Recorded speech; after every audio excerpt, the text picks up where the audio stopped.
PTI ਦਾ ਆਈਨੀ ਤਰਮੀਮ ਤੇ ਰਾਏਸ਼ੁਮਾਰੀ ਦਾ boycott ਦਾ ਐਲਾਨ। ਐਲਾਮੀਏ ਦੇ ਮੁਤਾਬਿਕ PTI ਨੇ ਪਾਰਲੀਮਾਨ ਦੇ ਦੋਨੋਂ ਐਵਾਨਾਂ 'ਚ ਆਈਨੀ ਤਰਮੀਮ ਤੇ ਰਾਏਸ਼ੁਮਾਰੀ ਤੇ ਵੋਟਿੰਗ ਦੇ ਅਮਲ ਦਾ ਮੁਕੰਮਲ ਬਾਈਕਾਟ ਦਾ ਐਲਾਨ ਕੀਤਾ ਹੈ। PTI ਸਿਆਸੀ ਕਮੇਟੀ ਦੇ ਖਸੂਸੀ ਇਜਲਾਸ ਦੇ ਐਲਾਮੀਏ ਦੇ ਮੁਤਾਬਿਕ ਪਾਰਟੀ ਪਾਲਿਸੀ ਦੀ ਖਿਲਾਫਵਰਜੀ ਕਰਦੇ ਹੋਏ ਰਾਏਸ਼ੁਮਾਰੀ 'ਚ ਹਿੱਸਾ ਲੈਣ ਵਾਲੇ ਅਰਾਕੀਨ ਕੌਮੀ ਅਸੈਂਬਲੀ ਤੇ ਸੈਨੇਟ ਦੇ ਖਿਲਾਫ एहतजाज ਕੀਤਾ ਜਾਏਗਾ। ਐਲਾਮੀਏ ਦੇ ਮੁਤਾਬਿਕ ਮੈਂਡੇਟ ਚੋਰ ਸਰਕਾਰ ਤੇ ਇਸ ਦੇ ਸਰਪ੍ਰਸਤ ਆਈਨੀ ਤਰਮੀਮ ਦੇ ਜ਼ਰੀਏ ਮੁਲਕ ਦੇ ਜੰਗਲ ਦੇ ਕਾਨੂੰਨ ਨਾਫਿਜ਼ ਕਰਨਾ ਤੇ ਜਮਹੂਰੀਅਤ ਨੂੰ ਜ਼ਿੰਦਾ ਦਰਗੋਰ ਕਰਨਾ ਚਾਹੁੰਦੇ ਨੇ।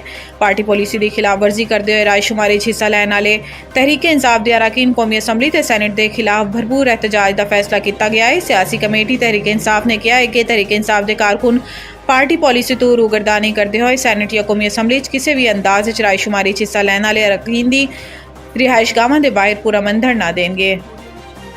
ਤੁਹਾਡੇ ਲੋਕਾਂ ਦਾ ਮੈਨੂੰ ਕੋਈ ਫਾਇਦਾ ਨਹੀਂ। इमरान खान ਦੀ PTI रहनुमावां ते सरजनिश।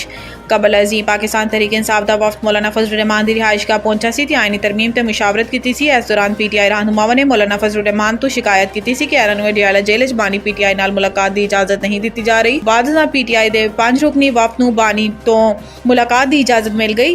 जेल जराए के मुताबिक वफ्द डियाला जेल पहुंचा तो बानी PTI ने पार्टी रहनुमावां की सरजनिश की। बानी PTI ने कहा कि तुहाडे लोगों का मैनूं कोई फायदा नहीं, मैनूं जेल चों कढ़न का प्लान ते अमल दरामद नहीं किया गया। मैं कहा सी कि एहतजाज जारी रखो तो तुहाडे सारे एहतजाज फ्लॉप हो गए। मैं कहा सी कि SCO के मौके पर एहतजाज करना है तो इस भी अमल नहीं किया गया। इमरान खान ने कहा कि मेरे दिते गए मनसूबे पर अमल करोगे तो ही बाहर आ सकांगा।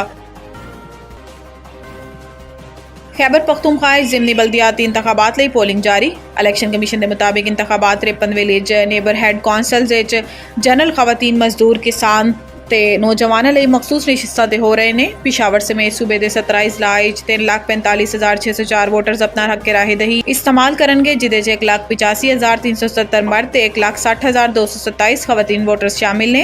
ज़िमनी इंतखाबात वाले इजलाए नौशहरा 410 सवाबी को हार्ड करक लकी मरवत DI खान टांग एबटाबाद मानसहरा कोलाई पलास सवात शांगला बोनियर लोअर दीर ते बाजोड़ शामिल ने।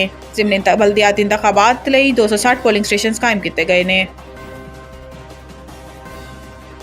कौमी असैंबली इजलास के लिए सिक्योरिटी के सख्त इंतजामात और नुकाती एजेंडा जारी।